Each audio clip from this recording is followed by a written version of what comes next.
Welcome to the Vault Excel. Thank you all so much for joining me on this wonderful Saturday afternoon in the high 10. Hope you all are well. Please check my community board for said polls and updates to breaking news and current stories.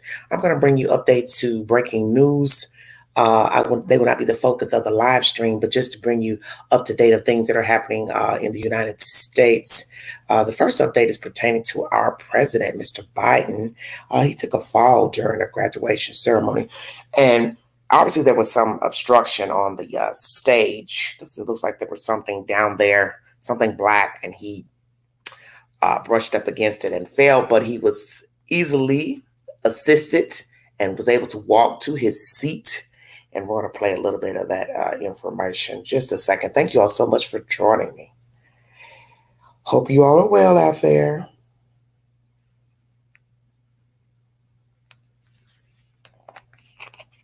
I can get everything started here.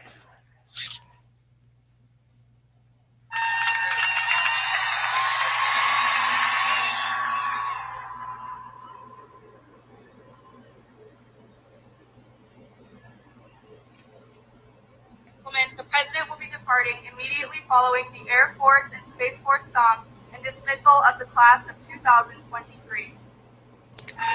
All right, everybody, that was just a little bit of information. I'm going to read you the rest of it. ABC News is the source. Biden falls at U.S. Air Force Academy graduation ceremony. I got sandbagged.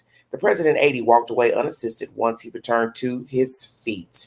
President Joe Biden took a fall on stage at the U.S. Air Force Academy graduation ceremony in Colorado on Thursday. Biden, who delivered the commencement address and proceeded to shake hands with graduates, fell near the podium as he stepped away. It was quickly helped back to his feet by Secret Service agents and an Air Force officer.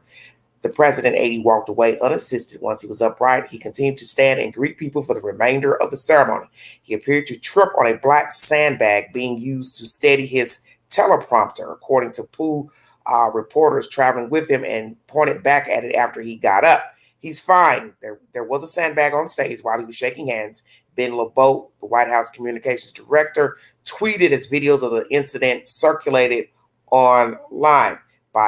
Biden didn't take questions as he boarded Air Force One following the hours-long commencement. White House Press Secretary Karine Jean-Pierre also said Biden is totally fine while she boarded Air Force One, according to reporters traveling with Biden.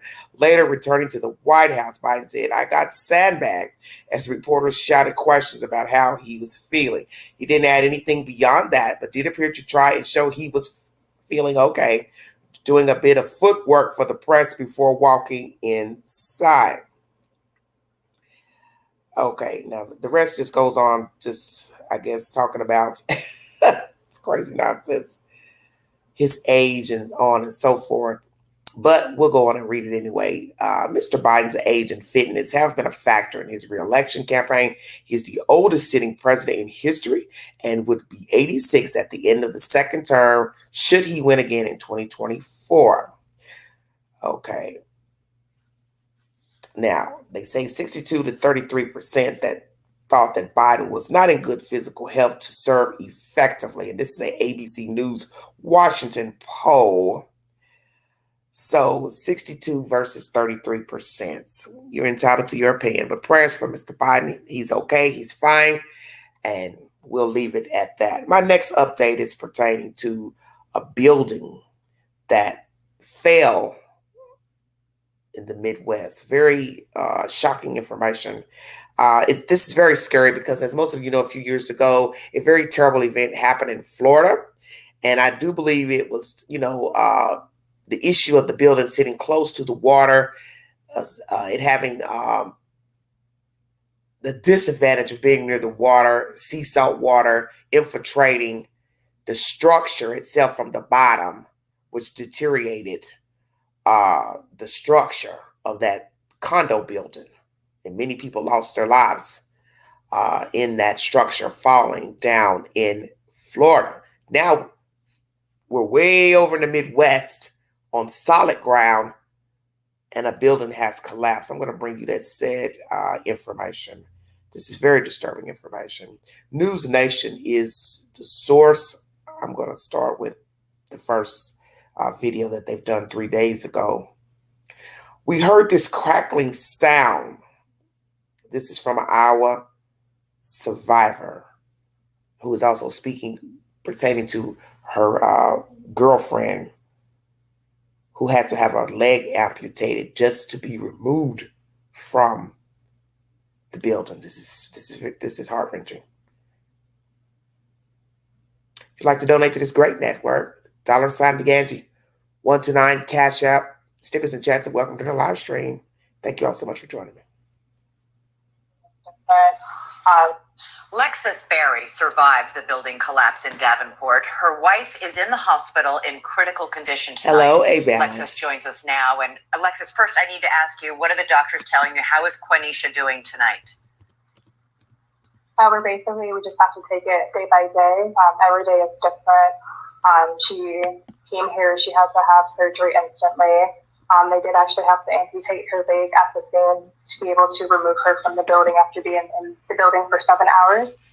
So every day is just a waiting game, and they've been taking very good care of her. And right now she's just been resting for the past few days until she gets to a level that they can start to make her, wake her up so that she can start to breathe on her own and start the healing process. Wait, did you just say they had to amputate her leg in order to free her from the wreckage? Yeah, before the initial search started, it took 3 hours for them to turn off the gas because apparently there was a gas leak. And then several hours later, about the 4-hour mark, they ended up finding her. And the collision happened about 5 p.m. She was not rescued and taken to the hospital until 1 a.m. Wow. So the two of you were home on Sunday. You had noticed cracks in the walls of your apartment, and then you heard crackling sounds. What happened? Absolutely. We were sitting there, and all of a sudden I look at the wall, and there's a crack, and it's very mild. And then I look, and there's another one above the bathroom that's even bigger, about a half an inch long.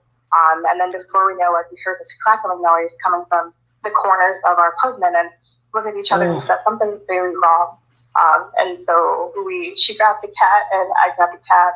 We went towards the door, didn't have anything, not even shoes. I went to open up the door and I blinked and the floors just caved in. Oh my God, she fell I can't 4 stories believe down. it. Mind you, it is a 6-story building. She fell to the very bottom. There was nothing holding me but crazy. A plank of wood, the laminate, at the door frame itself, keeping me up for me to be able to open up the door. It wasn't easy. I had to pry it with barely any room to get out of it. And I looked around and there was nothing behind me, around me. It was just dark and then just light because of everything just kind of open and the sound headed. So I was very fortunate to be able to get out and someone to try to find help so they could be notified that I knew for a fact that she was trapped and did fall. Wait, so how did you get out? You were standing on that plank of flooring that you just happened to be lucky enough to stand on because everything else around it gave way. How did you get out? How did you get downstairs?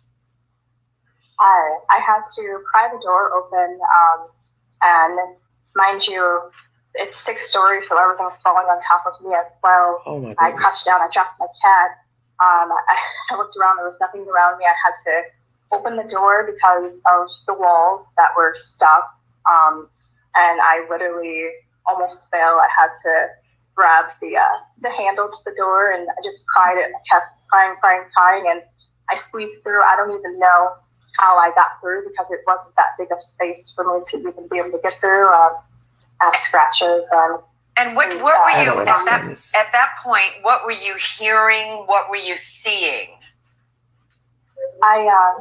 Once I got out the door, I looked in the hallway and people were kind of poking around a little bit, and I started screaming. I was like, "Ron, get out of this building!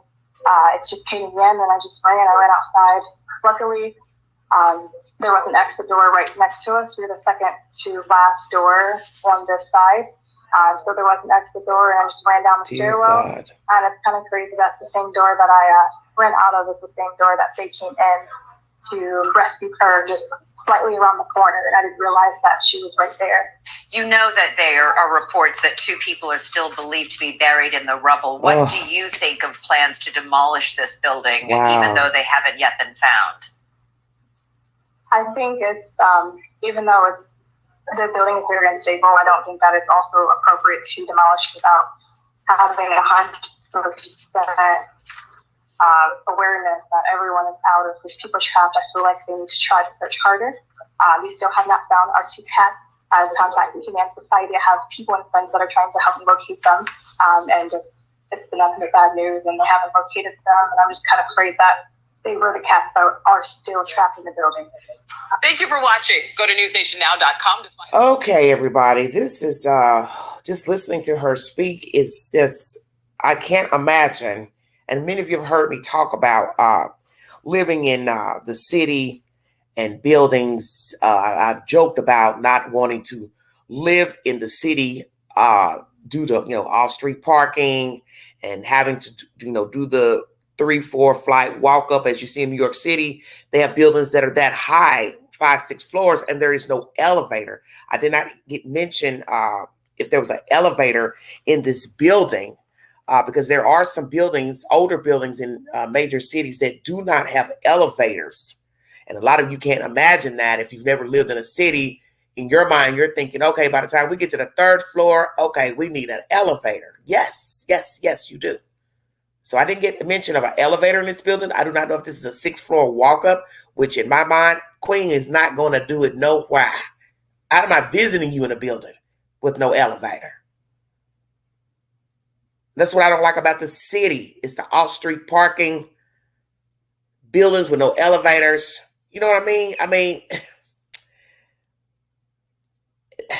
right now my mind is just fluttered because I was just talking about this with somebody, talking with you guys about this probably a week ago, about buildings with no elevators.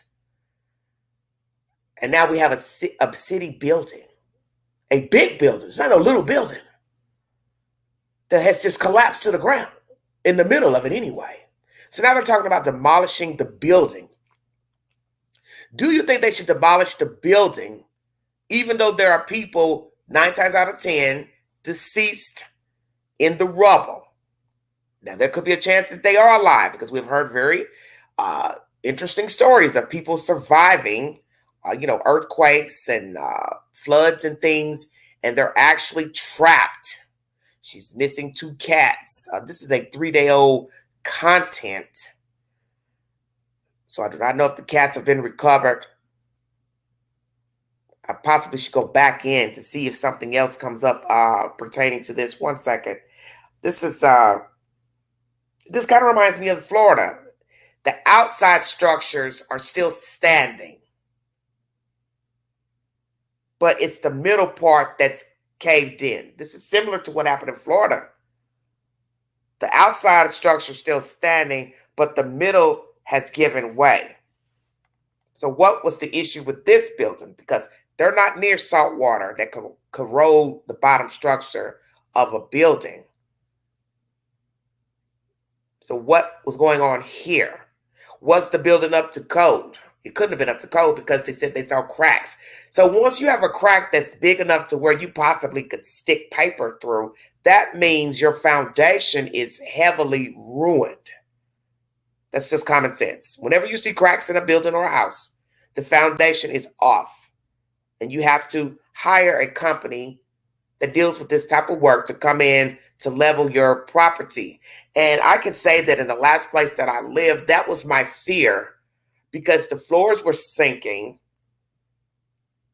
And naturally, they say, well, we went in the basement, we did this, we did that. Okay, yeah, but at some point, the floors are supposed to try to level themselves off, but they never did.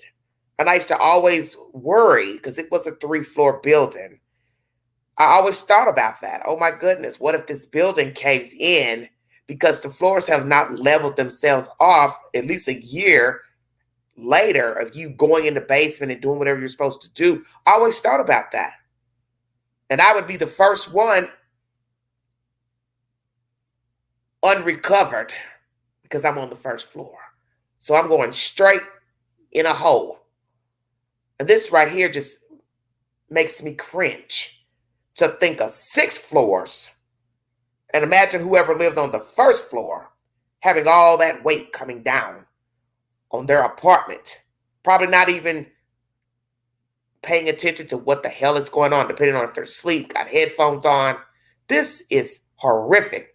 And by the grace of God, this lady was able to survive on a plank. However she did it, she's lucky to be alive. Prayers for her girlfriend who had to have her leg amputated. But I want to go in here and see if I can get a brief update pertaining to this. This is bad. Well, naturally, they'll be suing this company, whoever owns the building, investors, whomever, because I'm sure there's been some fudging of inspections. Now, that's another thing.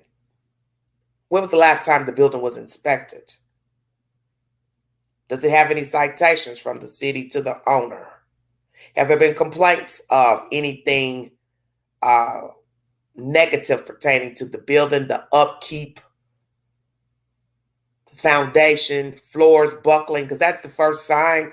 Cracks in the walls, and the floors will buckle. For those who do not know about foundation issues, you will have a sway in the floor, up and down. The floors will not be level. And you will notice this with your furniture. When you look at your TV stand, it will have a tilt to it. It has a tilt because the floor isn't leveled. It's the first sign. Cracks in the wall and the floors will not be leveled. These people had to been leaning like in a ship because a building just doesn't cave in. And you're talking about probably years of erosion inside of this building. And nobody did anything and nobody noticed anything because they didn't care. And I'm going to say that because that's usually what happens in city dwellings and also small town USA. You're just patching stuff up, but you can't patch up a dead body, a dead animal. There's no patchwork. You can't give that girl her leg back. How about that? Can't give her leg back. And by the grace of God, the girlfriend is alive, minus a leg.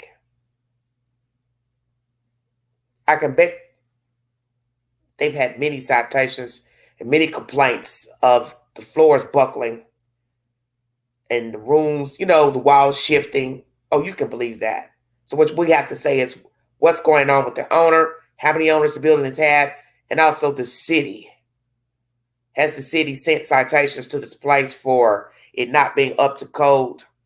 Was it in any violations before the building caved in? And should the building be demolished, even if there are people still in the rubble, alive or deceased? Because this is 3-day-old content that I'm bringing to you. Oh, Lord have mercy. Can't get any worse. 1 second, everybody.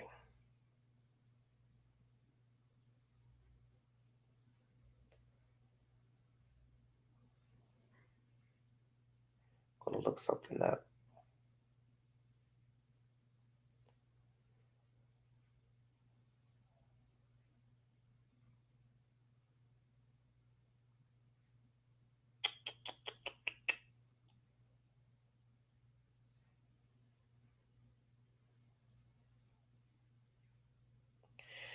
Okay, this is from PBS. This was uploaded 23 hours ago. An Iowa task force has completed its search for survivors at the site of a partially collapsed Davenport apartment building without finding 3 missing people who are feared dead, authorities said Friday. The focus has shifted to shoring up the structure so recovery efforts can begin. The remains of the 6-story apartment building were constantly in motion in the first 24 to 36 hours after it collapsed on Sunday, which officials said posed a risk to rescuers who were trying to search for survivors. We do what the building tells us to do, Rick Halloran, the task force Cedar Rapids division chief, said of the delay in searching the building. City officials earlier this week said that Brandon Colvin, Ryan Hitchcock, and Daniel Bryan were unaccounted for and had high probability of being home at the time of the collapse. All three have since been listed in the National Database of Missing Persons. The state task force was mobilized and on site to first search for survivors and then secure the structure, Halloran said. He said the search for survivors were completed Thursday evening after electrical equipment connected to the building were controlled. The state's search and rescue team, search dogs, and cameras were used in the search Thursday. Officials fear the unstable building will eventually collapse on its own. Adding to the challenge is a giant pile of brick and steel at the base of the building that is helping to hold up the structure, but also may contain the remains of people killed in the collapse. We are doing the best we can to balance the building conditions and the safety of our responders, the fire chief Mike Carlson said. He said conditions have forced a response that may take days and weeks instead of what ideally would have been minutes or hours after the collapse. Mayor Mike Matson has said the debris pile could be a place of rest for some of the unaccounted and stressed the city would be sensitive about those remains, comparing work at the site to an archaeological dig. Work to bring down the building comes amid questions about why neither the owner nor city officials warned residents about potential danger, even after a structural engineer's report issued last week indicated a wall of the century-old building was at imminent risk of crumbling. So that is what the Queen was looking for. Now, how convenient. Last week, a structural engineer's report states the building was at imminent risk of crumbling. Documents released Wednesday night show city officials and the building's owner were warned for months that parts of the building were unstable. Do I have regrets about this tragedy and about people potentially losing their lives? Hell yeah. Do I think about this every moment? Hell yeah, Matson said Thursday. I have regrets about a lot of things. Believe me, we're going to look at that. City officials said Thursday that they did not order evacuation because they relied on the engineer's assurances that the building remained safe. Matson promised to improve inspections and to investigate what happened. The building collapsed shortly before 5 p.m. Sunday. Rescue crews pulled 7 people from the building in their initial response and escorted out 12 others who would walk on their own. Later, 2 more people were rescued, including a woman who was removed from the 4th floor hours after authorities said they were going to begin setting up for demolition. Bladell said transient people also often entered the building, but there was no indication anyone else was inside and missing. What the hell are you saying here? Transients? Why would transients be entering an apartment building? Now, you know the Queen's about to get stupid now. Let's repeat that. Bladell said transient people also often entered the building, but there was no indication anyone else was inside and missing. I'm trying to understand what the hell you're saying.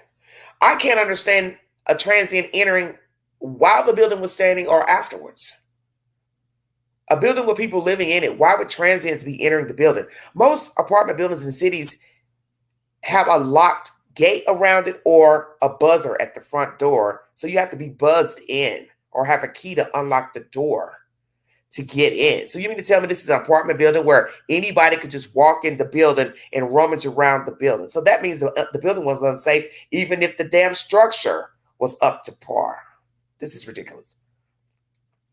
People living in a building will be eligible for 6,000 payments from the city, and those meeting certain income requirements could get state payments of $5,000.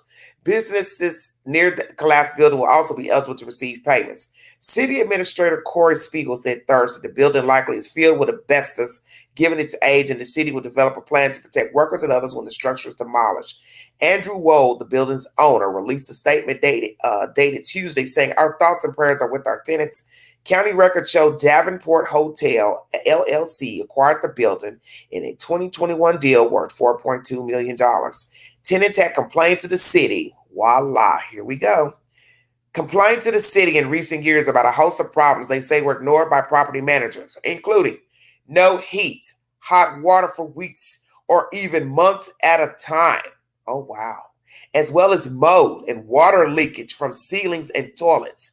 While city officials tried to address some complaints and gave vacate orders to individual apartments, a broader evacuation was never ordered, records show. Well, now, city officials ordered repairs after they found 7 fire code violations on February 6th. However, they were told 3 weeks later by building maintenance officials that none of the work was completed, records show. Of course, too expensive, I guess. Rich Oswald, the city's director of development and neighborhood services, confirmed Thursday that the city's chief building official, Trishna Pradham, resigned in the aftermath of the collapse. Well, wait a minute now. Let me repeat that again. On Thursday, the city's chief building official, Trishna Pradham, resigned. Well, Trishna, now why would you resign, dear? Because you're over the codes and the orchestration of rendering what is supposed to be vacate all of the building. Citations against the owner or whoever is in partnership with owning the property. Pradhan had visited the building on May 25th. Pay attention, everybody. May 25th is just a week ago. And erroneously reported it had passed an inspection in notes in the city's online permitting system, Oswald said. Pradhan attempted to change the inspection result to incomplete on Tuesday after the collapse, but a technical glitch instead listed the outcome as failed, he said. Oswald said the incomplete status is the correct status since the repair work was unfinished. Let me repeat that again. This heifer tried to go back into the computer to change the result of this building report to incomplete on Tuesday after the collapse. Now, Trishna, you are probably one of the stupidest people breathing. You should know that there is always a blueprint of entering a computer. I'll wait.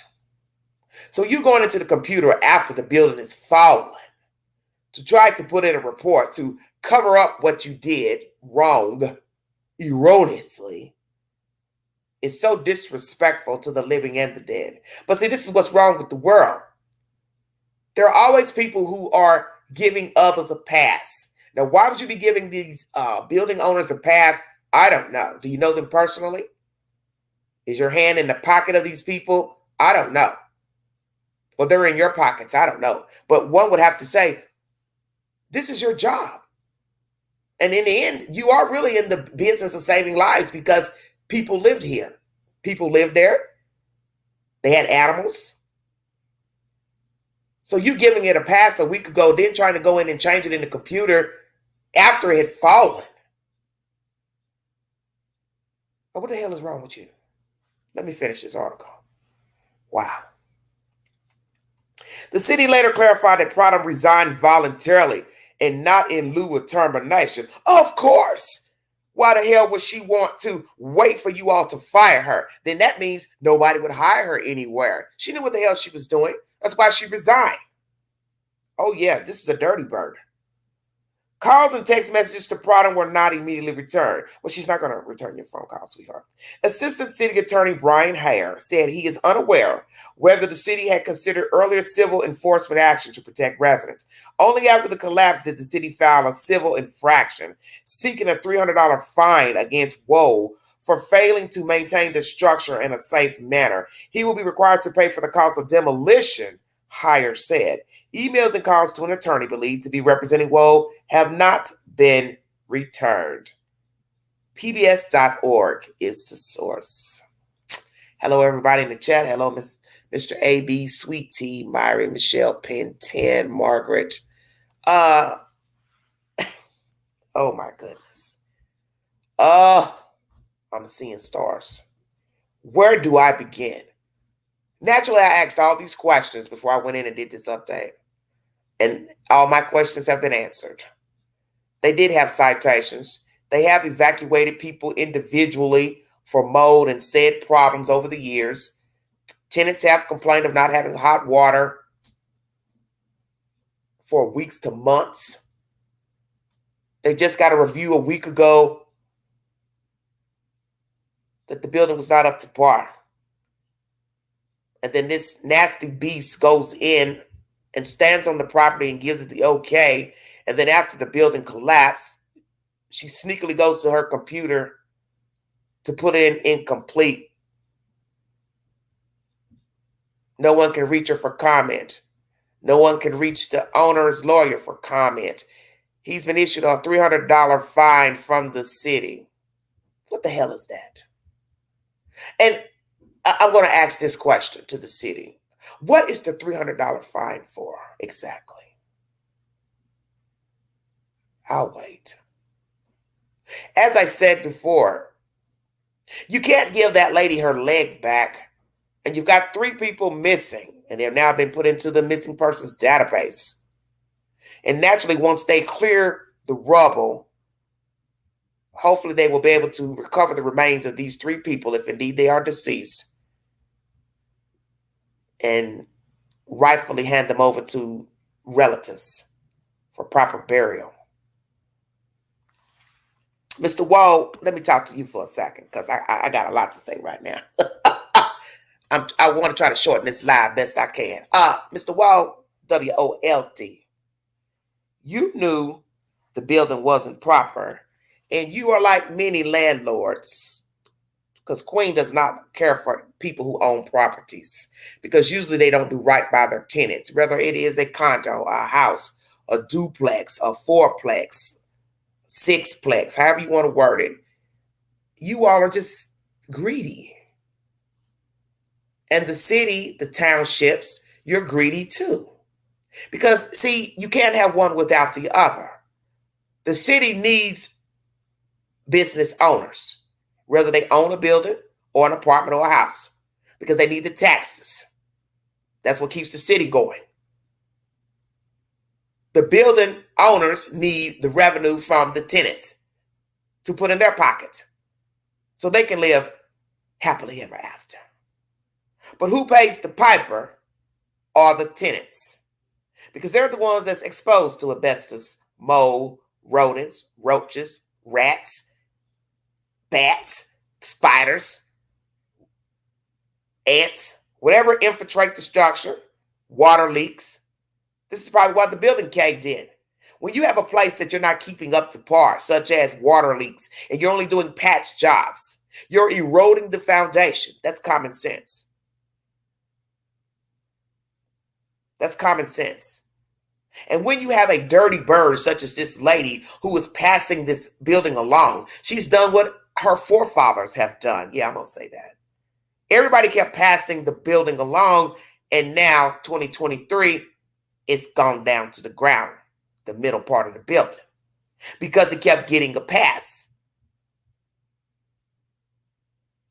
And this is what happens to structures. They don't do what they're supposed to do, the owners or the partners. They keep getting complaints, people moving out, whatever. You still keep taking rent money. And the building is slowly deteriorating. And when you see the crack in the wall,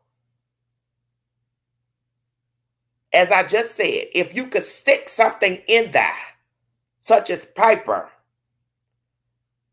that is too big of a crack.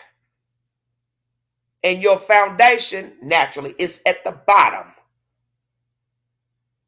When the floors start to buckle, you are in trouble.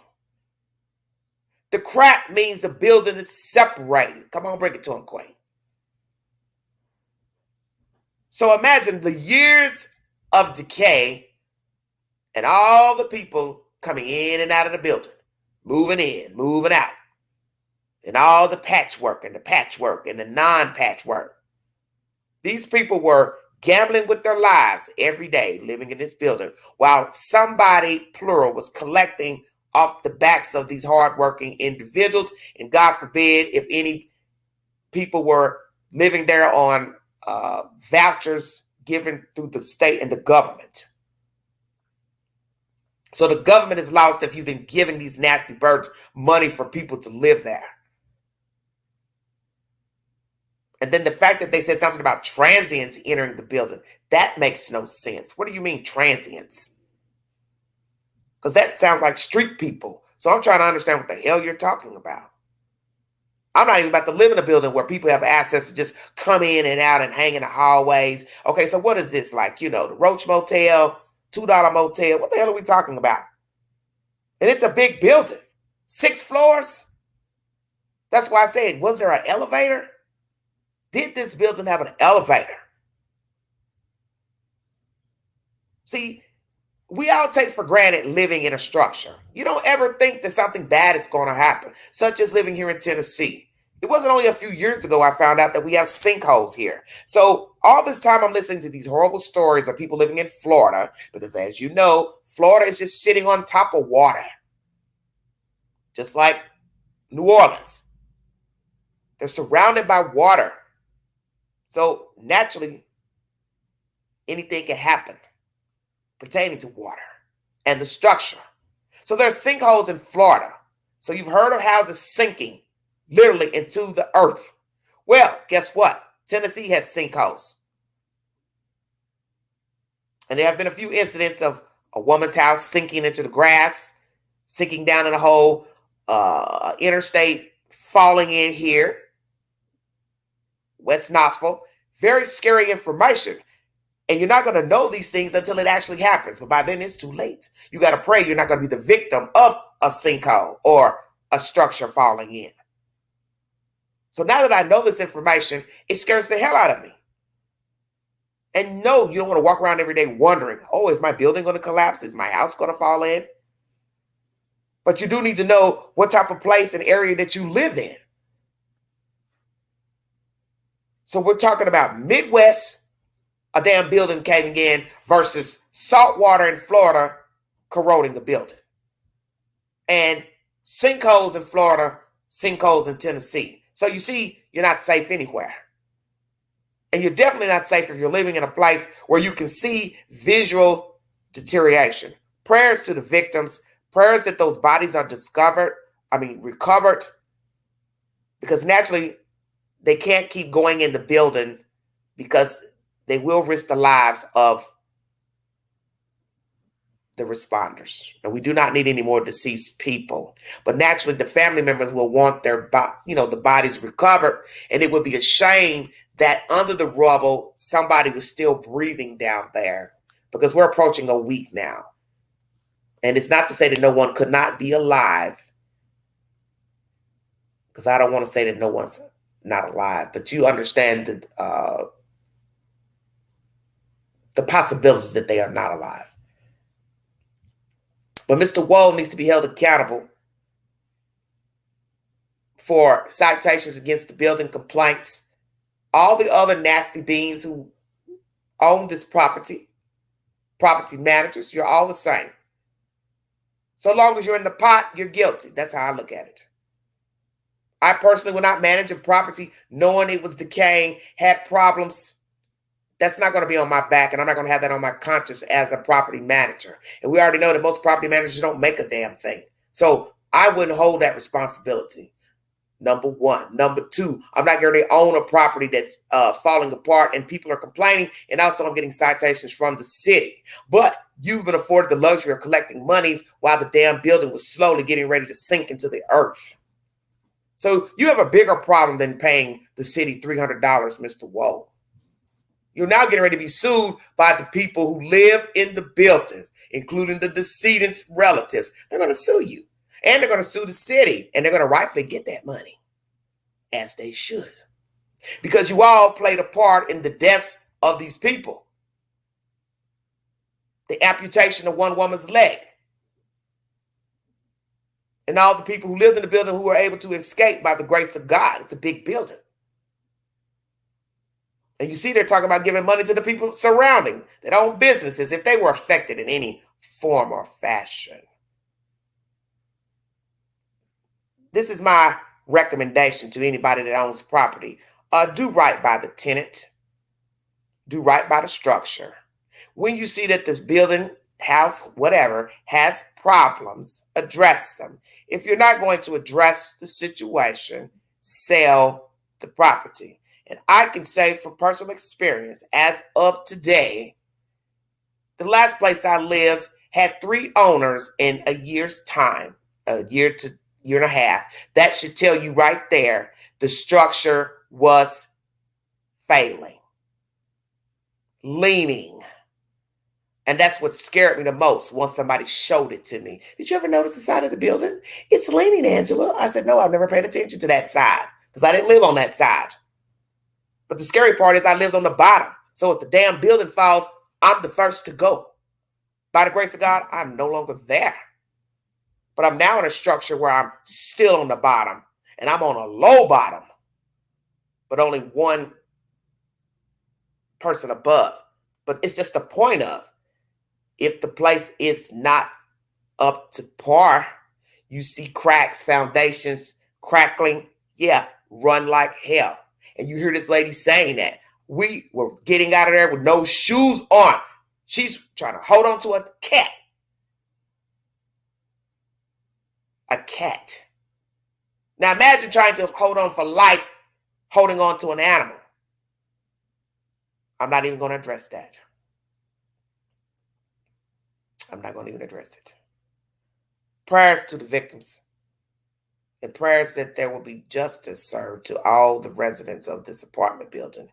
And everybody that ever owned a piece of this building, you are a party to the destruction of this building.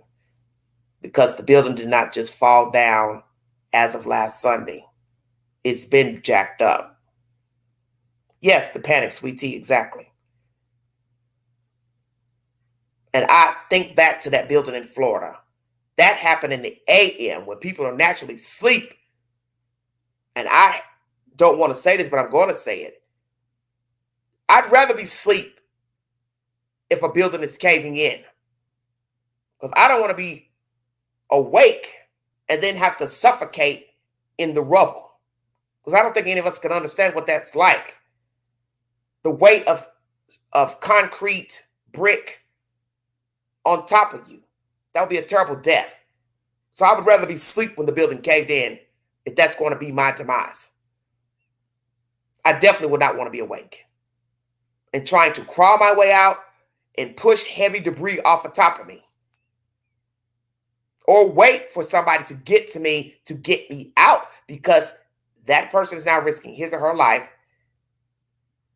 to get me free. And God forbid, I mean, imagine in the AM, it's even worse because it's dark, they can't see. This is horrific. And that's why they were saying search efforts were easier during this time in the day. See, because you got daylight. But as time goes by, the structure is unraveling. So now everyone is at risk in trying to recover the victims out of the building. This is so bad.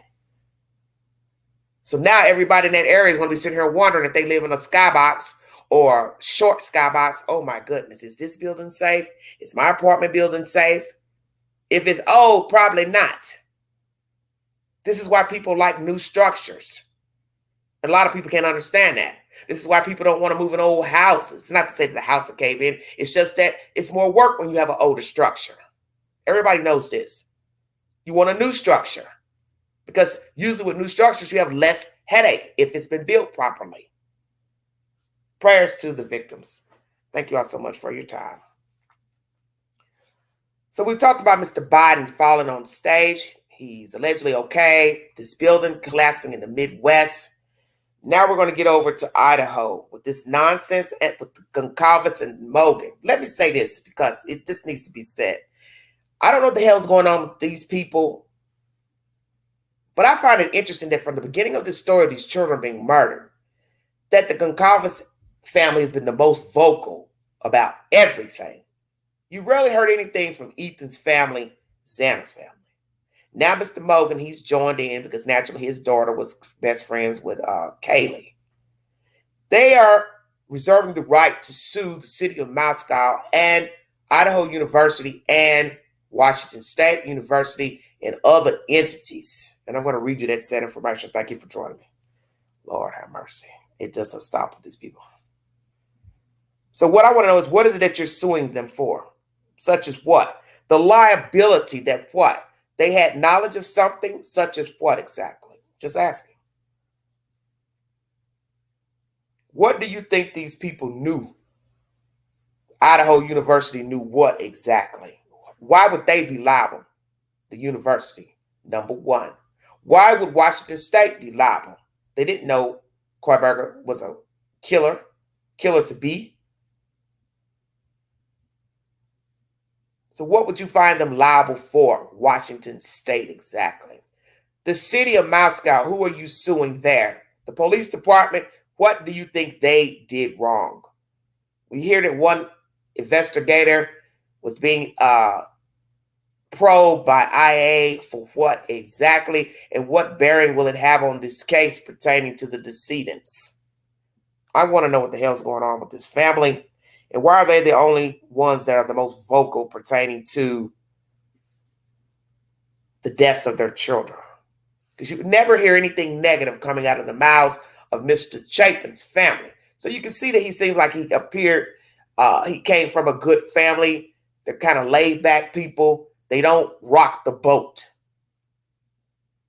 Same with Xana's family. But the most rocking of the boat would be Mr. Goncalves. And naturally, yes, he's angry. His family are angry because their child was murdered. That's to be expected. But when it comes to putting blame on somebody, you have to tread very carefully, because you're talking about blaming people for the acts of Mr. Kohlberger, who was allegedly the perpetrator of these crimes. So how would anyone know that he was going to kill these kids? They didn't know him. As far as the city of Moscow, the only thing I can see you suing them for is if there's some type of faulty investigation, a lack of doing a proper job as far as gathering information, interrogating to-be suspects. Why would you be suing the city of Moscow and the university? I'm curious. I'm just curious. New York Post is the source, everybody.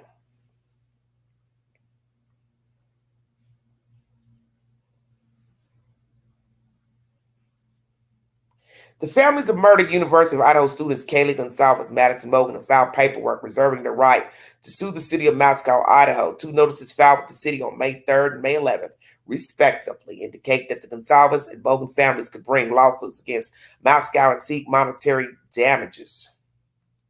The documents first obtained by ABC News do not say what wrongdoing the plaintiffs may allege. The notices also do not specify the amount of potential damages, leaving it as undetermined at this time. Goncalves and Mogen, both 21, were among the 4 University of Idaho students savagely stabbed to death inside their off-campus rental home in the early hours of November 13th. The other 2 victims were Xana Kernodle and her boyfriend, Ethan Chapin, both 20 years old. After an intense manhunt lasting more than 6 weeks, police arrested Brian Kohlberger, a 28-year-old criminology doctoral student at the nearby Washington State University, and charged him with the murders.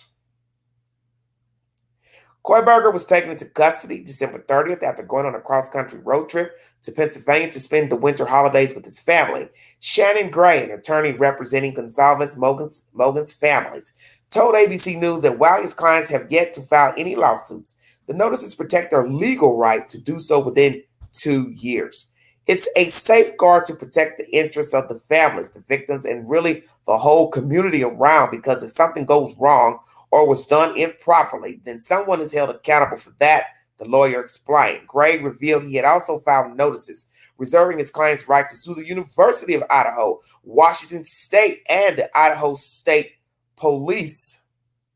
The news comes a day after Kohlberger was arraigned on 4 counts of first-degree murder and a charge of felony burglary. When asked how he pleaded to the crimes during the long-awaited hearing, Kohlberger stood silent in a courtroom packed with victims' loved ones. Second District Judge John Judge entered a not guilty plea on Kohlberger's behalf. He is set to stand trial on October 2nd. If convicted, Kohlberger could face life in prison or the death penalty. Should prosecutors choose to seek it, a decision they are required to make within 60 days. Goncalves' family, led by Father Steve and his attorney Gray, have been very outspoken throughout the investigation and critical of the local police force, suggesting in an interview last year before Kohlberger's arrest that Idaho authorities were in over their heads. NewYorkPost.com is the source. Oh, man, it just never stops with these people. So I'm going to ask the people in the chat. I'll put a poll up after this live stream. Should they sue the state police, Moscow City Police, Washington State University, and Idaho University for any improprieties found or alleged pertaining to the deaths of these children? And yes, as this article states, Mr. Goncalves has been the most outspoken of the victims' families pertaining to the deaths of the children. And I think some of you should now say to yourself, oh, why is that?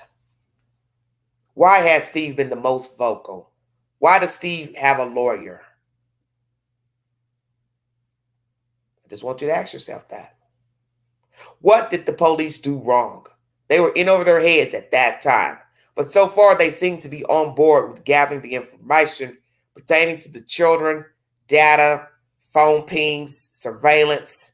We're getting new information every day, every other day pertaining to the investigation. So does he or Mr. Mogen both feel they're still not doing their job pertaining to investigating the crime? Number one. How do the other families feel? Ethan's family and Xana's family. Do they feel that the investigation is not thorough at this moment? Because they don't talk, they don't say anything. And although there's a gag order, but I don't think they would be saying much because they don't seem like those type of people that, as I say, rock the boat. Would you say he's out of line? Because now it seems like you're beating a dead horse to now bring forth the possibility of a suit against these said entities, if indeed they did something wrong. See, he wants to talk so badly. That's obvious.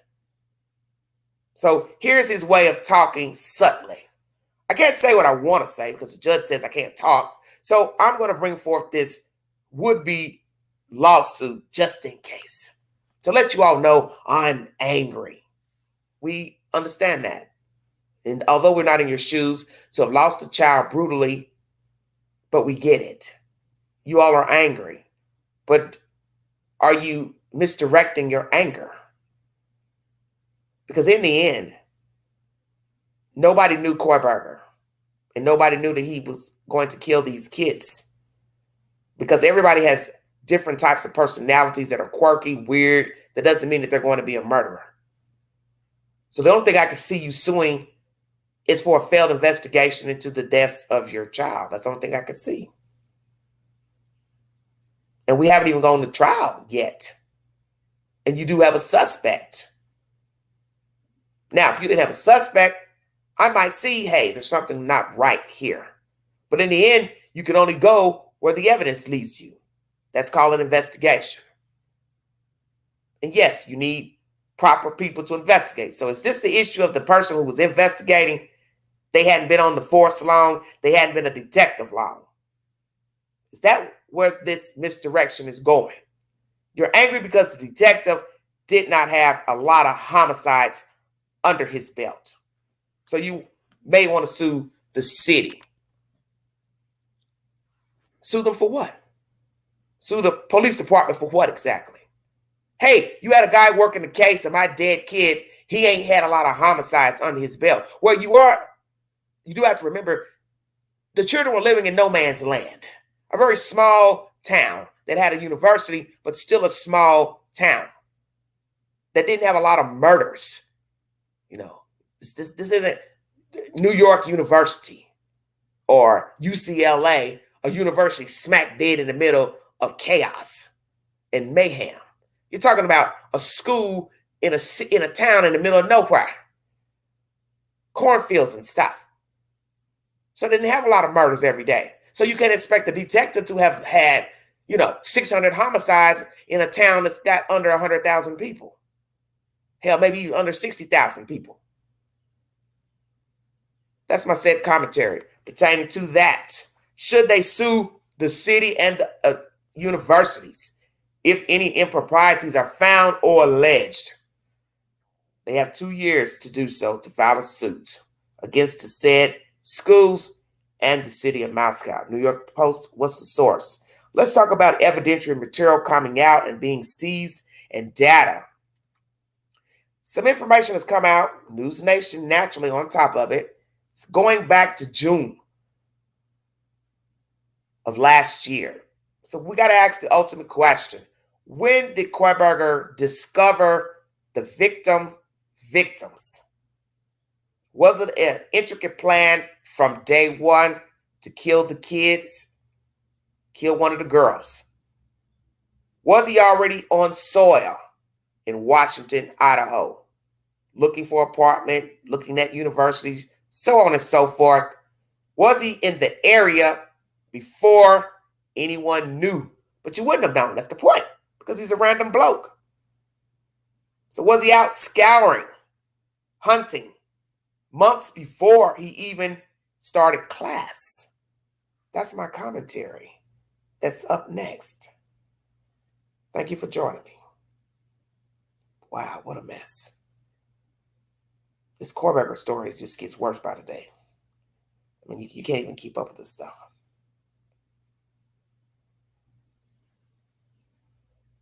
I also want to mention, too, there's an uptick of missing children in Cleveland, Ohio. Please go to my community board for that said update. Is there something going on with the children of Cleveland? Are they runaways? Some runaways, human trafficking, kidnapping. What is going on in Cleveland, Ohio? And also a very disturbing story I've posted pertaining to the lady pulling her daughter down the street in a wagon and in a bucket. I'm not touching that. If my friend, Mr. Chris Thorns, decides to talk about that story, please check out his network. I'm not touching any children's stories. I can't do it. New drug in New York. Highly addictive. Spreading like wildfire. That is also posted to my community board.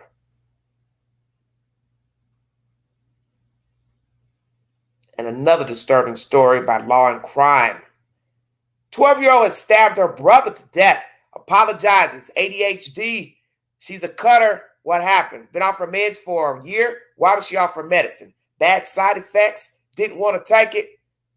What are we talking about? A schizophrenic? Another bad story. I ain't touching that either. Lori's friend has decided to speak out. That is my other subject matter. And then I will check out of here today. Thank you all for joining me. I'm going to stick with this Kohlberger mess, and I want to get this over with. Because I'm tired of talking about him too. Does new evidence show Brian Kohlberger messes victims on social media? And then there's something about the data. Let's talk about that. The data.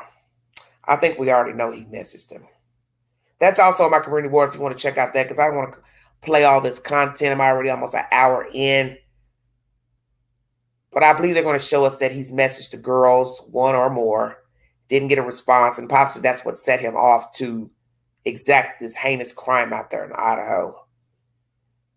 The next content is by News Nation.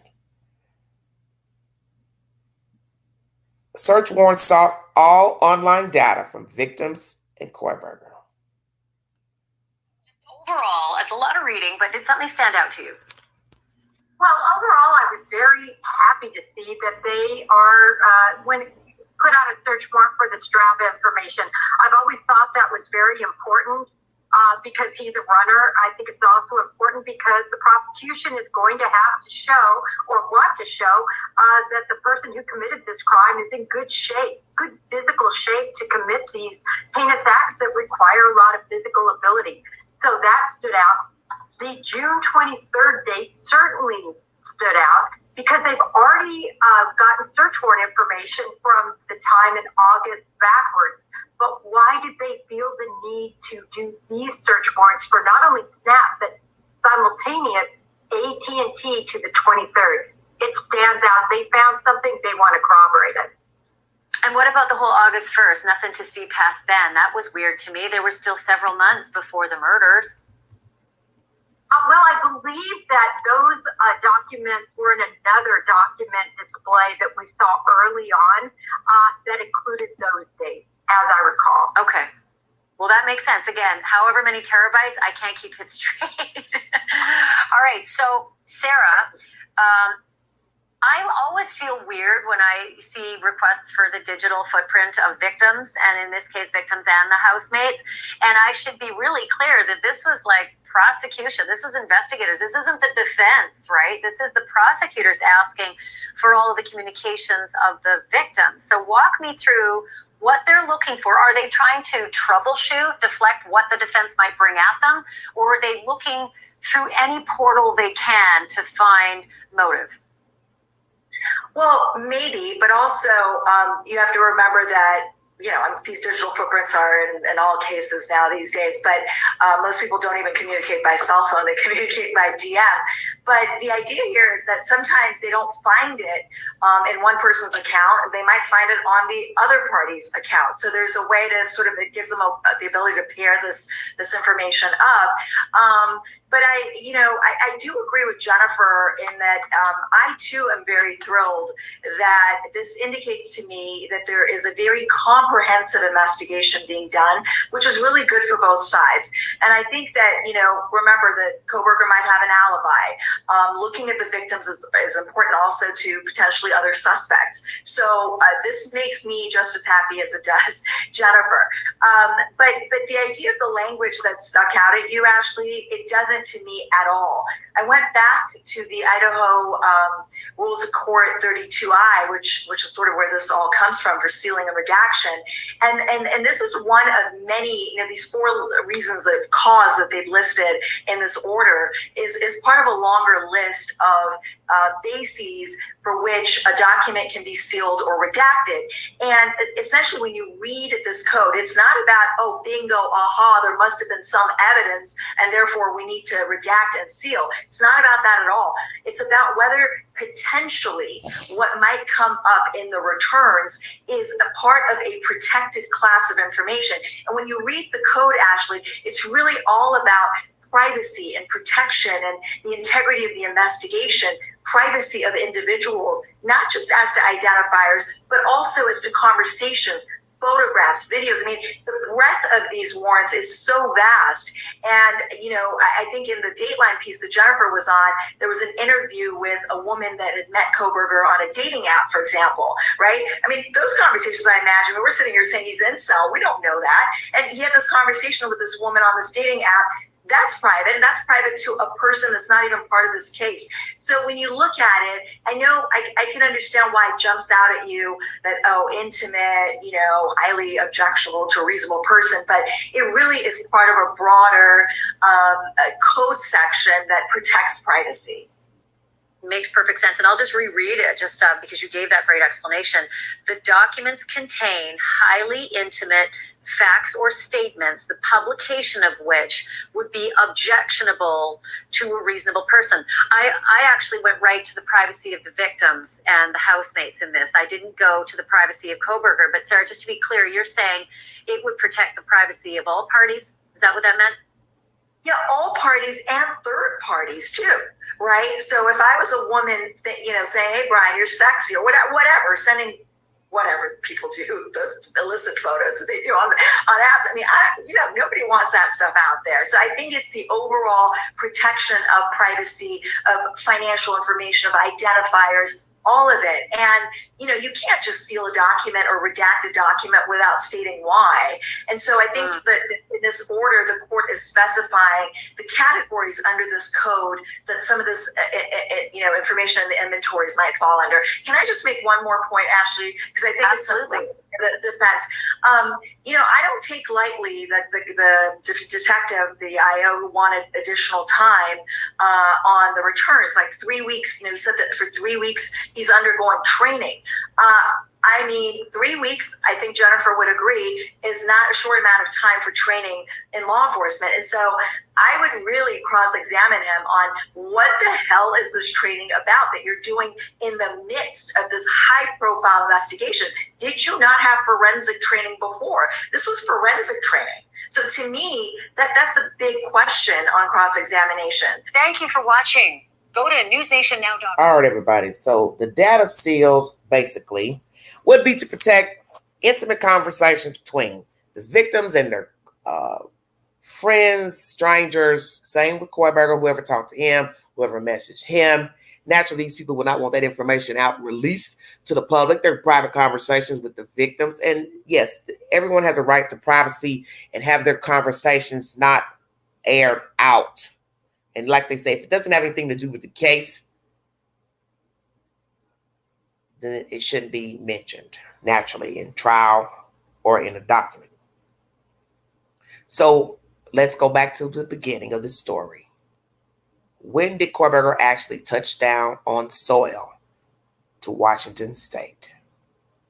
Did he go there months ahead of time before actually starting school and looked around, looked for an apartment, or visited the towns of Moscow and Pullum for nefarious reasons? Did he choose these victims long before summer of 22? Because I did a video a week ago and I misquoted saying, I got my years turned around. What I meant to say is, was he there looking, searching for the kids a year before, which would have been 21. Wait a minute. We're in 23. Last year was 22. So let's say 21. When did he actually start searching? Or how did he discover the kids? You have to ask all that. So that's possibly a reason why they're going back months ahead of time and getting data from June. So what is important about June? Is there something suspicious in data pertaining to the kids' devices and Mr. Koiberger's device that possibly he made contact with one of the victims in June, the spring, whatsoever? And how long has it been that he was actually making contact? Will we find out it only started in 22? Or was it a year before, 21, and led up into 22? I'm trying to be specific in my dates because we're now in 23, and I misspoke about a week ago. So pardon that discrepancy. When did he start making contact with the victims? Was it in 21 or 22? When did he touch down on soil? Did he go originally nefariously to look around, scope out things? Did he pick these kids to stalk and then move to Pullum, apply to school there for nefarious reasons? I've asked that from day one. Will we find out he had been stalking the children longer than fall of 22? That he moved there deliberately to stalk the victims? Had he been following them on social media, the year 21, year 22, before he moved there? Will we find that out during trial? Are there other suspects besides Koiberger? I would assume that would be revealed by now. Will he give an alibi? Will he testify on his behalf, or will he take a plea? I don't see a plea being offered. The only thing I can see offered in this case would be the death penalty. And that'd be the only way I would see him giving a plea, is if the death penalty was offered by the state, and the state has up until October, I guess, or before October to file for death penalty. So will the state ask for the death penalty against Brian C. Koiberger? Will he stand silent again? I still don't understand why he didn't give a plea, since his parents cried and moaned last winter about the presumption of innocence. Well, guess what, mommy and daddy? If he's innocent, he should have said that in court. Why would you want the judge to speak on your behalf? You're innocent, just say it. I'm innocent. I'm pleading innocent. I didn't do this. I'm 110% not guilty. He did that because he knows he's guilty. But he doesn't know all the evidence that's going to be revealed. So he doesn't say anything. Let me wait first. I know they got stuff on me. So I'm not going to say anything as far as the plea. I'm just going to ride it out up until October 2nd. Let me see what they got. Let me see what my attorney's going to bring to the table. Kohlberger, to me, is guilty. Because if you know you have not murdered anyone, you have no problem when you have a hearing to say, I am not guilty. That is my plea, Your Honor. Yes, I'm looking forward to trial. Thank you very much. That's the end of the conversation. You don't stand in court and don't say anything. That's stupid. If I know I didn't kill you, I didn't kill these kids, I'm not guilty. I am innocent. Yes, I look forward to going to trial to prove my innocence. Hell, I'll even testify to let you know where I was. I have an alibi. And let's ask that question now. Does Kohlberger have an alibi? I'll wait. You heard information a week or so ago pertaining to his parents in a grand jury indictment, or not indictment, but of a testimony. And now they're saying that they don't believe that he has anything to do with some missing young lady. So what did they say in that testimony? Those parents. Oh, yeah, he was here with us. Are they still supporting their son? Does he have visitors? Who's writing and calling Kohlberger? Are there any other cohorts alongside Kohlberger? And does the defense know more about a cohort and someone having information to exonerate Kohlberger from the house, which would be the two survivors? That has also been mentioned. The next subject is pertaining to Lori Vallow Daybell. As most of you know, she has been found guilty on said charges. She will be going over to Arizona to stand on charges of conspiring to kill Brandon Boudreaux, her niece's then husband at that time, Miss Melanie Pawlowski. And I also believe that Miss Melanie Pawlowski should be also standing trial for the attempt on Brandon's life. She should have been arrested immediately. And as you've heard in commentary, that it is the Brandon Boudreaux case that led to the investigation of JJ and Tylee's whereabouts. I really don't see how these people didn't put all this together in the beginning, because people talk in small towns and agencies talk amongst themselves. So once you got wind of a shooting here, missing children over there, a dead husband over back here, really, it should have been all tied together evenly. Now, if you want to bring up police departments that failed and then put stuff together immediately, these would be the ones that I would be talking about. Arizona and Idaho, Rexburg.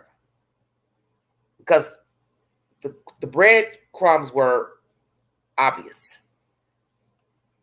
Once you started finding out about dead wives and husbands and missing children, the rest should have been obvious between the agencies. They should all collaborated immediately and said, hey, there's something fishy over here. Hey, yeah, I got something fishy over here too. This ain't right. He's got a dead wife. Oh, she had a dead husband. Oh, they're dating. Oh, they're married. Ding. So let's now search the properties of these people, where they live, other relatives. Those kids should have been found. That's my personal opinion. Lori's friend, ex-friend, has decided to speak. Miss April, let's hear what she has to say. Thank you for joining me. That last commentary is by News Nation, if you're curious. All said information is via the YouTube queue, and my community page. Please check my page out for said updates. A lot of the stories are on my page.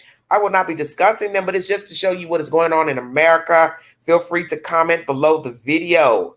Extremely toxic. Lori Vallow's ex-best friend breaks her silence to Mr. Cuomo. Let's hear what she has to say.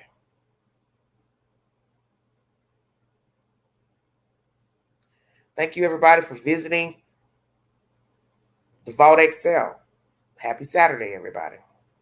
My documentary for the week is pertaining to Natalia Grace, the small person that was deemed an adult at the time of adoption here in the United States. Please check out ID channel for the latest documentary. Please check out Dr. Phil's older interview of the adoptive father, and the new family that took her in. Weigh in, take the polls. The next video I will show will be of Dr. Phil's interview of her and the new family years ago, and then I will try to get the ID discovery videos to either play or show, and we're going to chop up those interviews to see who's negligent, liable, if this girl was a fraud. Did you finish your sweet tea? Which one did you finish, sweetheart? Sweet tea, which one did you finish? The ID or Dr. Phil?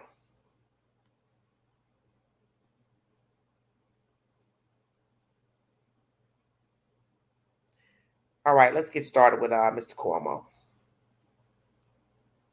Or brainwashed. Her own uncle says a mix. Okay. Bad is definitely part of the equation. Now we have an exclusive interview. Last month, the world watched as the Doomsday Mob was convicted of murdering her 2 kids. Breaking her silence tonight for the first time since the verdict is one of Vallow's closest friends who testified at the trial, compellingly so, April Raymond. April, thank you very much for helping us understand what happened here. It's a pleasure to be here, Chris. Thank you. First, how are you? I'm doing okay. I've left Idaho and back home on Kauai and taken a lot of time with family to just kind of process and decompress. It's not something that I would wish on my worst enemy. This experience has been shattering. Understandable and regrettable, and I wish you well going forward, and I hope that you got people around you making it clear that this isn't on you. This is on Vallow, and probably on Chad Daybell. We'll see what happens in his trial. Help us understand how somebody is just one man and act of faith away from totally changing who they were in the most perverse and wicked way. You know, I'm not sure that I even completely understand what happened or what was necessarily the catalyst. I think it was a combination of things. I think that Lori was kind of at a crossroads in her life for a lot of reasons. I think she was unhappy in her marriage. She had recently become a grandmother, and she had met Chad Daybell. And I think, you know, and those are just the circumstances that I am privy to. I don't know everything else that had been going on in her life. I think just the combination of all three was extremely toxic and led us to where we are today. Do you remember seeing the change when she was asking you to get involved in the cult? And what did you see that let you know, not that, oh, she's going to hurt her kids, but this is no longer who I remember? Right. So we had not seen each other for quite some time. She had lived in Kauai and she'd moved back to Arizona with Charles. And she, initially in 2018, she came for a visit with Tylee. And that's when I started to see the change in her. She was having some different beliefs. That's where she shared with me that she'd had an experience in the temple where she had seen the angel Moroni, in that she was part of the 144,000. And then it was in a separate visit in 2019 again. Okay, the reason why I put in the chat, listen very carefully to this commentary. This will determine, if any, the state of mind of Lori Vallow Daybell before meeting Chad Daybell. You hear April saying in April of 2018, she's speaking of the 144,000 and seeing this Moroni in the temple and being chosen. This is before she has spoken with Chad Daybell. This is around spring of 2018. It is alleged that she did not meet Chad formally until fall of 2019. Let me make sure I'm saying this correctly. April says she started talking about Moroni and the 144,000 spring of 18. Okay? That's a year and a half before meeting Chad fall. No, wait a minute. She meets him months later in 18. Let me get this right. See, I'm getting my dates confused. So, visions in the temple, spring of 18. She tells this lady this. Okay? She meets Chad, months later, fall of 18. And then they fall into this affair. It goes into 19. And then we have this disappearing act going to Hawaii and different places in the winter of 19, January, February. Okay, we're now in 19. Then there's the death of Charles, the summer of 19, July, and then all the other deaths of Tammy, the children, fall of 19. So let me make this clear. Her first vision is in the spring of 2018, but this is before meeting Chad Daybell. Was she already gone mentally? Schizophrenic, some dissociative personality? Because you hear commentary from her own mother during an ABC interview that she has some issues. Okay? You hear the brother saying that. They ignored her delusional thinking. So that means people knew that something was wrong with Lori, but naturally nobody thought she would kill her kids, conspire to kill a woman and conspire to kill her own husband. But in order to conspire, that means you have to have some lucidity about yourself, your personality, and your thought process. Because usually schizophrenic people hear voices. Somebody's telling them to do something. In order to conspire, aid, cover up, you are aware of your faculties. And that's where it's a problem deciphering her being mentally ill, delusional, versus lucid enough to conspire to kill people and cover it up. But you can see that there was something wrong with her to think that this religious character chose her. She was married to him, spoke to her. She was chosen by God, whomever. So she was having issues anyway. And I do believe it is a combination of things, such as this ex-friend is saying, why Lori went off the deep end. One thing begot another. Failed marriage, unhappy life, unhappy with self. Meet this guy, he's writing all this mumbo jumbo in books. I'm now mesmerized by what he's saying. I don't believe everything he's saying, but I just continue to listen anyway. I fall for him, infatuation, love, obsession, whatever. Boom. The jump off has come about. Let's finish this commentary.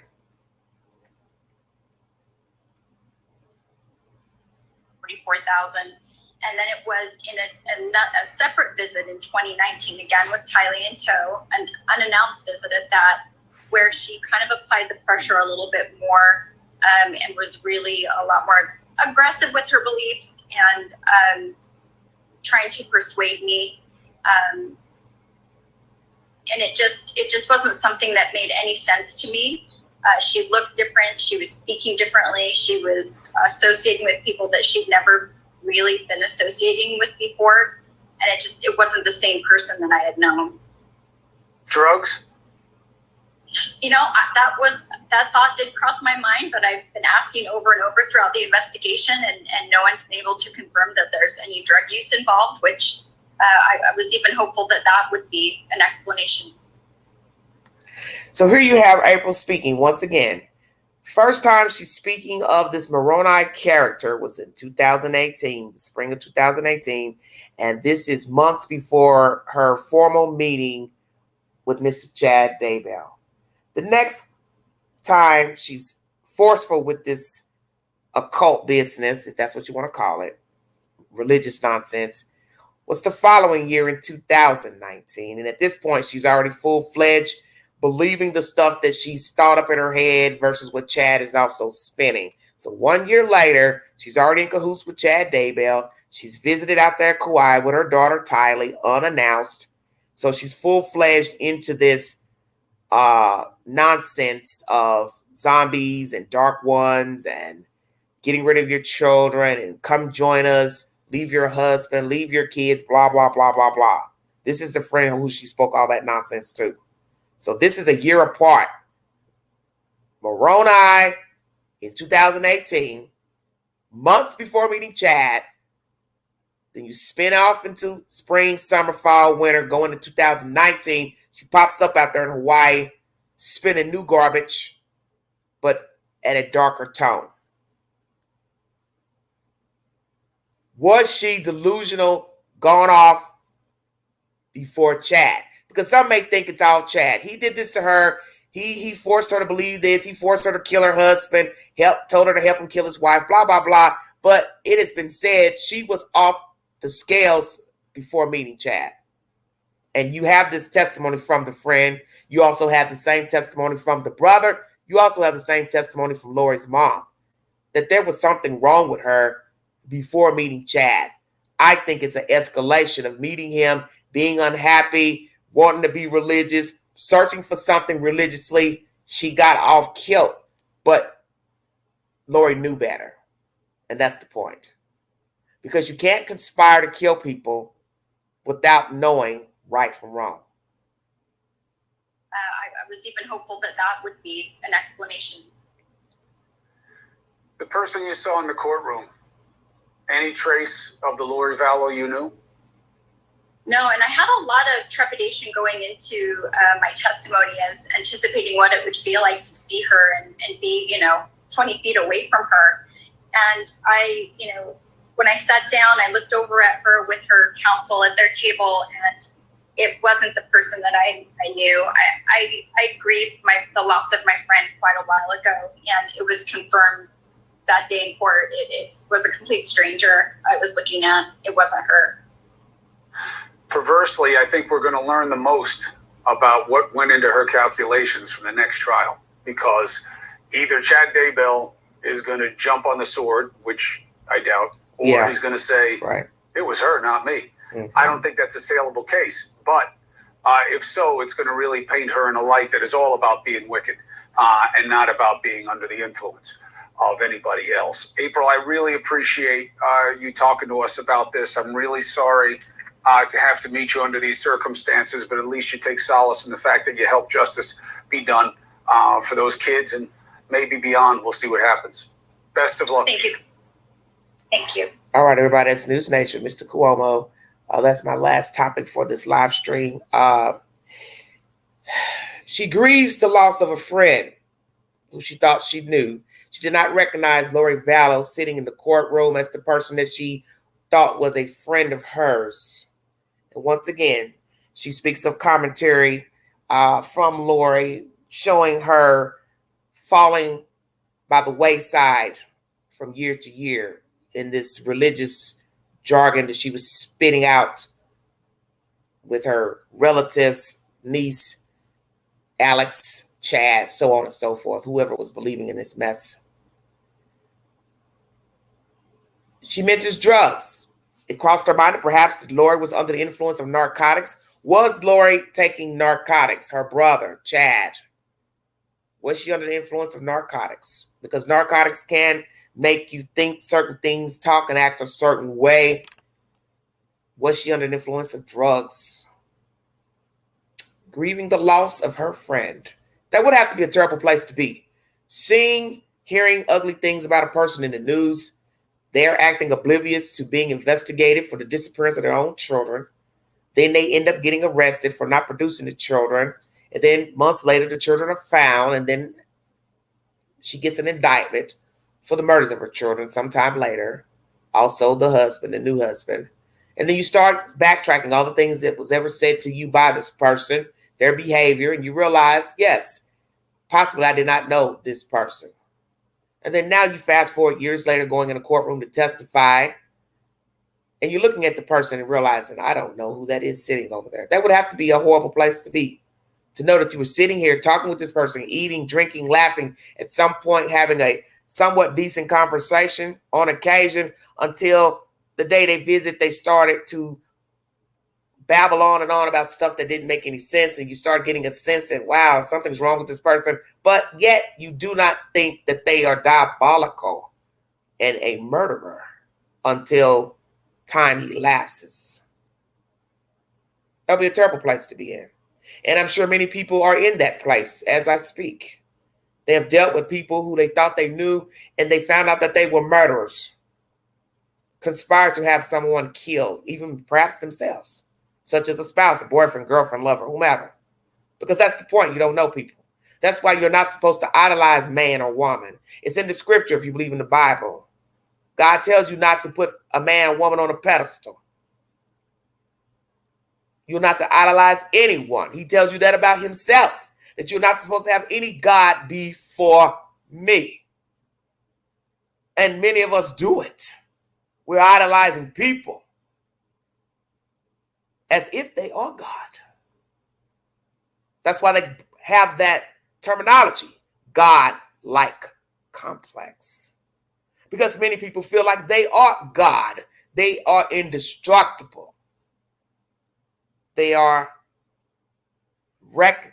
It can't be enforced. But we know that it's not true. Because you're only made of flesh and bone. And you can be destroyed. You will fall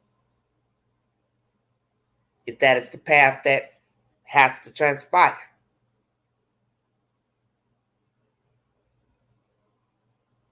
Will Chad testify when it is time to come to court? Said charges. Will he tell the truth, turn on his wife? We have information that they are not allowed to speak to one another. How interesting. I've been waiting to hear about that. I got that information days ago. They do not speak or talk.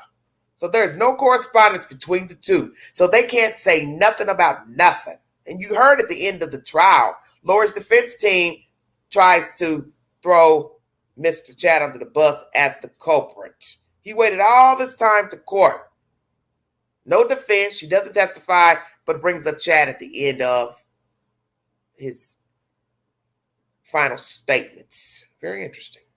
But yet she still was found guilty. Will Chad turn on his wife? Will he give her up as the reason he helped her kill her children? He had knowledge of Charles dying, and he also conspired with her to kill his own wife, but then he can't really blame Lori for killing Tammy now, can he? Or will he say, I was so consumed with her, I was in love with her, I had to be with this goddess. I couldn't see straight, think straight. Yes, I killed my wife to be with her. Yes, I helped her kill her kids. I killed the kids with her brother, her, blah, blah, blah. Had them disposed of on my property. Yes, I knew the kids were buried there. Duh. We know you knew. Will he tell the truth as to save himself if the death penalty is put on the table? Will the state offer the death penalty for Chad Daybell? And does he deserve it? Yes, I think he does. And I do find it interesting that they won't allow them to speak. There's a reason for that. And I think we all know that. Hell no, we don't want them speaking. We don't want them conspiring. That's why Lori was breaking her neck recently. She's trying to talk to her husband. She wants to know what page he's on. She definitely wanted to know that before she went to trial. I need to see him. I need to see him. I need to see him. That's my husband. I have every right. Let me see him. Do you think that was legal for her not to? It was illegal for her not to have the right to talk to her husband. Although she is, at that time, was brought up on charges for murder, conspiring. But did she have every right to talk to her husband? Because even as an inmate, you do have rights. But it is up to the jail and the warden to decide about your correspondence with outsiders besides your counsel, for those who are not privy to jail and prison life. The warden, jailer, sheriff, whomever, makes a decision about your correspondence. And due to the heinous nature of these crimes, that's a possible reason why they said, hell no, we're not letting her talk to nobody, especially not him. But was it right? That's my question. Let me pose that on my poll as well. Miss April has spoken out to News Nation that she grieved this woman as a friend at some time past, but I guess she's moved on past that. She realized she did not know Lori and had no idea that this woman was this sick and ill. So let's ask this question. Is she mentally ill, Lori Vallow? Did she know what she was doing at the time of conspiring these deaths of Charles, the hit on Brandon Boudreaux, conspiring for Tammy Daybell, killing her 2 children, and conspiring the death of Charles? Did Lori know right from wrong? And what will happen in the trial pertaining to Chad? Will he turn on his wife? Will he testify? Will he try to take a plea, offer a plea if indeed the death penalty is offered? That's my commentary for today.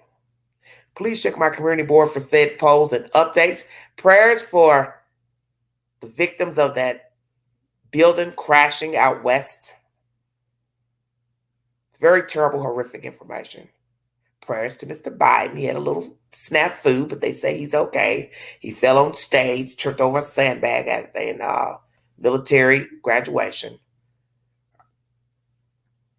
I brought you information pertaining to the Goncalves and the Mogen family seeking the right to sue Moscow City colleges. Do you think it's right for them to sue these people if indeed there's no improprieties done by the Moscow Police Department, the University of Idaho, and Washington State University? Who else will they throw in there? And do you think that perhaps he's just doing this for attention, that he's angry that he can't speak because of the gag order, Mr. Goncalves, and he just wants to be seen? And why are you not hearing from the other families, such as Ethan's family and Zanet's family? Why are they the only ones remaining quiet during this investigation and trials to be? Is it because they just want to let everything play out? They don't find any fault with the universities or Moscow Police Department. And what were the improprieties of that detective to be investigated by IA? And you also hear in this commentary, before I leave, I need to mention this as well, about him not having training. He was starting training while, I guess, investigating the cases of the children. Do you think it was appropriate for him to be the one on the case? But what you have to ask yourself is, who was qualified at the time of the deaths of the kids to be a detective? Because you rarely will go out of your jurisdiction to get a detective to investigate your deaths in your city, town. The only people they usually call in is state police or FBI. You also hear that they're suing them. I couldn't put that in the title because I only can put 100 letters up there. State police is also on the list. So it's making me seem like you're just looking to throw daggers at somebody. If you can't fully bring forward improprieties by Moscow City Police, state police, FBI, the universities, then you don't have any right to be saying, I reserve the right to sue them if we find out later they did something wrong. So what is it that you're thinking that they've done wrong? Because you have to have some knowledge of something in order to say, I'm going to go on and start the paperwork to sue Mr. Goncalves, Mr. Mogen. So what is it that you think these people, these entities have done wrong? What have they done to fail you all? Because in the end, nobody knew Kohlberger and nobody knew he was going to be a killer. Come on now. The only people I can see you finding fault would be Moscow Police Department, that they did not investigate the case thoroughly. They didn't bring forward the right, suspects? But then that doesn't make any sense because all the people that you thought that they should have been investigating, they're not the ones who allegedly killed your daughter and her friends. So then that doesn't make any sense. Are you just angry, Mr. Goncalves, Mr. Mogen? You have a suspect. It's not like you don't have a suspect. And everyone's entitled to their opinion if they believe Kohlberger did this heinous crime or not. His DNA is on a sheet that was found in the bed with your daughter and her friend. That's pretty deep in itself, considering he has no ties to she and her friends in that house. You're acting like they don't even have a suspect. I'm just trying to figure out how far and deep you want to take this vendetta. Because it seems like this is personal. That you're so angry at the death of your child that you are wanting to throw daggers at everybody and everything. And that's a very dangerous thing, Because the one thing you fail to realize is that you do have another child that is going to school at this university. And I don't think you really want to rock that boat. with another child going to that school. Because what you have to remember is Kohlberger is incarcerated, whether he did this or not. And you also have like minds. And you have also vengeful people walking around. May not be capable of murder, but they're spiteful. And you don't want anything bad to happen to your child over at that damn school. So you sitting here talking about suing the school, the city, this and that. Your child is still walking around Moscow, going to school, have friends, associates. Why would you want to make it hard for her to go to school? Because now you could bring more heat to her through social media, bullying, and so on and so forth. You're not thinking. And I'm not saying that Moscow Police Department did everything thoroughly. I don't know everything they did and didn't do. I don't know how qualified their police staff and detectives are. We already had issues with the coroner and the autopsy and all that in the beginning. That person wasn't qualified. So yeah, there probably are some discrepancies due to it being a small town, and they didn't follow protocol during certain things as far as investigation and the autopsies and rendering autopsy results. Yeah, all that was suspect. But when you throw in other entities, you better have a receipt. Because as I said, you told us you had another child going to that university. And I don't think you want to bring heat down unnecessarily without a receipt to cause problems for your child going to school there. That's all I'm saying. I want to thank you all for following the content. Please check my community board for said updates and stories. I will try to get back with you as soon as possible on the Natalia Grace case. We're going to chop that up and listen to some audio pertaining to documentaries and Dr. Phil's interview of her and the family that took her in. And please go to my community board to take the polls pertaining to Natalia Grace. I will put a poll up pertaining to this situation with the Goncalves family and Mogen family. Should they be suing these entities? And once again, sealed data pertaining to the children's devices. What's on them? Is there evidence of him stalking these children way before he went to school there in August of 22? And Lori's ex-friend, Miss April, has spoken to News Nation.